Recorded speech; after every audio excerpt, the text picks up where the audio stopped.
redshirt senior offensive lineman, Pat Coogan. Mike, you want to kick us off, and we'll go to Pete? Yeah, Pat.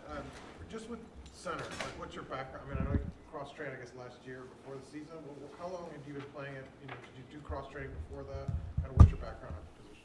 Oh, yeah, my first 2 years was all center. So 2 years straight, and then I moved over to guard for my junior year, played 13 games there, and then last year played 13 games at center. So honestly, majority center work. We'll go Pete, second on your left, and then Zach. Pat, I guess, what is it you like about playing the center position, and then what was it that intrigued you about coming to the game? I'll start with the position first. I honestly, it's just that the center of the offense and that command that you have for your guys and the trust that you build between your guys and the guys to the right of you, the guys to the left of you, and then you're right there in the middle. So, I've always thought of myself as a good communicator, and that leads to the football field. So, it's obviously you're always learning. No one's perfect, and I've really taken strides to, become the best version of myself, and that's helping the guys next to me because that's the job of the center. And then just IU in general. I mean, just an unbelievable opportunity. Obviously, I saw the year that those guys had last year, and the momentum in this program right now is remarkable, and I couldn't wait to be a part of it. And I knew the center spot was opening. I knew Kadig was leaving. So, and then when I got to talking with the coaches, I loved everyone. And what really did it for me was the guys in the locker room. Like, can't say enough high things about them. I mean, it's just a great group of guys in there, and it's a great bond we're building for sure. We'll go on your left to Zach, and then to Jared. I guess for a center in particular, what are kind of the most important aspects of the relationship you build with Coach Bostad? What he expects from you, what he needs you to communicate.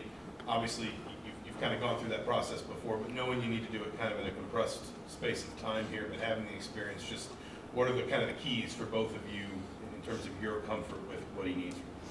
Yeah, absolutely. And we've built a great relationship, and we're still building. So it's really been a positive experience all around, and he expects a lot from his centers, and it's been great to learn new things under him because he has just an amazing resume, and he's really taken what he's learned from the NFL and implemented it here. So it's really been a really positive experience, and whether it be safety rotations or what the linebackers are doing or how they're bossing over, how they're shifting with the pre-snap motions, like all that is a part of the center's job, and then you got to go block the D lineman. So it's a lot on your plate, but at the same time he does a remarkable job of zeroing in on the specifics and helping us out. And he knows I'm a veteran guy, so he knows I know my stuff, but learning from him has really been a positive experience so far. We'll go second row up to Jared, then Todd. You mentioned all the responsibilities that Coach Bostad has at center. Was it kind of different coming in as a new guy and then also having to be a leader on that line? Yeah, I think so, and I think I'm still growing into that role, right? It's a new locker room for me, and I've accepted that challenge of meeting new people and meeting new friends and learning people's names and stuff. And obviously coming in, I think I came in week 4 of their off season, and that was a bit of a challenge because they were already rolling, and then I jump in. So, but overall, it's been really positive. And obviously, as a center, there's a big responsibility that I have to be a leader of that offense and a leader of that offensive line. And it was a great challenge, and it will be a great challenge up until week 1. And I'm excited for it and looking forward to just keep on building with these guys. Go first row left to Todd, Yeah. and then Seth. And along those same lines, I mean, what has been your approach with your teammates and trying to establish your own leadership on the line? And maybe what have you learned from some of your past teammates who are older than you to establish that kind of rapport with your guys? Yeah, I think it all comes natural, right? No matter where you are, what program you're in, if you're playing high-level football, you're all cut from the same cloth. And I think that's what you see or what I saw in my transition here was these guys, it's all the same great dudes, extremely hard workers, positive energy, love to come to work every day, just great teammates. But then you get outside the facility and they're just awesome dudes to hang around with. So building that and hanging out with them inside the facility, outside the facility, it's been great. And like I said, I kind of learned that if you're playing big time football, you're cut from the same cloth, and it's really a natural process, and it's gonna keep building all the way up until the season starts. Go Seth, front row left, then Daniel. Yeah, Pat, obviously, you know, with Notre Dame, you played against Indiana in the playoff last year. Just what was that experience like for you going up against Indiana and that defensive line, and how much insight did that give you to the program?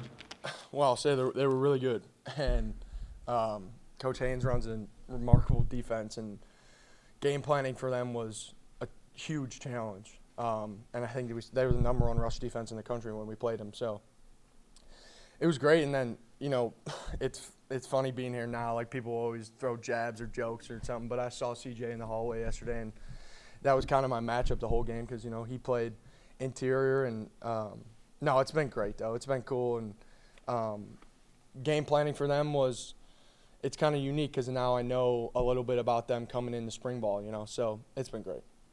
Go on your right to Daniel, and then Joe. On that note, kind of as well, you kind of saw that success last year afar. When you're in the program up close, what has made it so successful in your eyes, sir? I think, like I said in a previous question, it's the guys in the locker room. And from my experience, the greatest teams are always led by the players. There's great coaches, but the greatest teams are always led by the players and the leadership in the locker room, and I see that here. I really do, and it starts with guys like Fish and Mikhail and Carter Smith and Bray, and then you add in me and Fernando. It's just this, and there's a plethora of others, and it's just this compilement of dudes that just want to make each other better and are really in it for one goal, and that's to be the best version of themselves, and that'll lead to being the best team on the field on Saturdays. We'll go Joe, second row on your left, and then You snapped to Riley Leonard last year, snapped to Fernando this year. Kind of what are the differences you see in those quarterbacks, and how's Fernando kind of stood out to you? I mean, it's been a really great transition. He was like the first guy I met when I took my official visit here, and he came to all the lunches with us. He was blowing on my phone, and is he sitting over there? No, he's been great, though. I mean, I honestly see a ton of similarities between the team. I just see, like, gamers, you know? Like, I think that's a great compliment you can give someone, and it's just they're gamers. They know how to get the job done no matter the circumstances, and can't wait to keep on growing our relationship and just keep playing ball with them. Zach, front row right, then Josh. What from your experience last season in the college football playoff with Notre Dame can you bring over to this program to help Indiana get to that next level? I think the greatest thing I learned is just like the virtue of gratitude and just being in the moment and really taking everything you have in stride and never looking too forward, never looking in the past. And just that virtue of gratitude will lead to success on the field, because I really think that, like I said, the locker room is the most important piece. And when you have a group of individuals all focused on one goal and all grateful for the opportunity to play on Saturdays and grateful for each other and, you know, grateful to just strap it up, you know, it makes an impact. And that's probably the biggest thing I learned.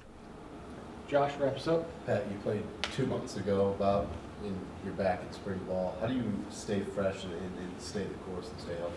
Yeah, obviously it's a challenge, and it's a unique challenge with the new landscape of college football, but it's a challenge I've happily accepted, right? Like, I get to play football. I don't have to play football. Like, I always tell myself, like, I get to go do these things, you know? Like, I get to wake up this morning. I get to practice with my friends and my fellas, like, and that's kind of the virtue of gratitude thing, like I kind of just talked about and learned to appreciate. And obviously there's some tangible things, like I got to take care of my body. I got to eat really great, and, you know, just getting older and playing with all the reps I got, you know, it's unique landscape of college football, but it's a challenge I accepted, and it's a challenge many guys across the country have to face too. So it's game on now.